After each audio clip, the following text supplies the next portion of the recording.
خۆشەویستەکانم ئیمامی مسلم بۆمانە گەڕێتەوە لە ئەبوو هورەیرەی صحابەی پێغەمبەر صلی الله عليه وسلم كوا رسول الله فرمووی حق المسلم على المسلم ست، ما في مسلمان بەسەر برای مسلمانیەوە شەشە. طبعا لە حەدیثی ترا هەیە پێغەمبەر باسی پێنجەکە، لە حەدیثی ترا ئاماژە بە حەوتەکە، بەڵام ئەم حەدیثە لێرە پێغەمبەری خوا صلی الله عليه وسلم هەستی شەش ما في مسلمان ئەکا بەسەر برای مسلمانیەوە. ئەفەرمێ إذا لقيته فسلم عليه، ئەگەر پێی گەیشتی سەلامی لێ بکە. يعني حقی مسلمان بەسەر برای مسلمانیەوە ئەوەیە کە پێی گەیشت سەلامی لێ بکە.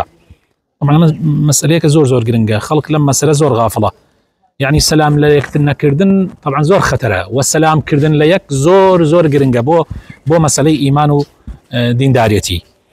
دووهەمیان إذا دعاك فأجبه، ئەگەر دعوەتی کردی بۆ نان خواردن ئەفەرمێ بچۆ دەمێەوە، بانگەوازەکەی وەڵام بەرەوە، حتا ئەگەر بە ڕۆژوش بووی، بۆ ڕۆژوی سنەت ئەتوانی ڕۆژەکەت بشکێنی، یان ئەتوانی نەیشکێنی بەس بچیتە دەمی بانگەوازەکەیەوە، قەیچێکە بچۆ دان شەو دوعای خێریان بۆ بکە.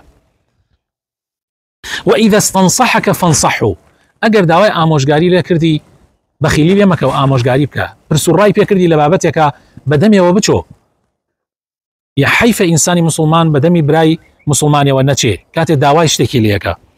وإذا عطس فحمد الله فشمته، ئەگەر پژمی ووتی الحمد لله، طبعا سنت وایە ئەگەر کەسێ پژمی بڵێ الحمد لله، یەکسەر ئەمیش دوعای خێری بۆ بکە، بڵێ يرحمك الله، بڵێ یا ڕەبی خوا ڕەحمت پێ بکە. زۆر گرنگە خۆشەویستەکانم. وإذا مرض فعده، و ئەگەر نەخۆشیش کەوت بڕە سەردانی بکە.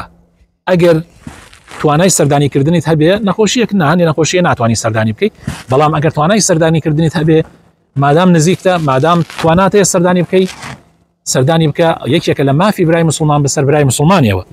وإذا مات فاتبعه، پێغەمبەری خوا صلی الله عليه وسلم فەرمێ ئەگەر وەفاتی کرد برایەکی مسلمانت، شوێنی جەنازەکەی بکەوە، نوێژی لەسەر بکە، لەگەڵیشا بچۆ بە قەبرستان.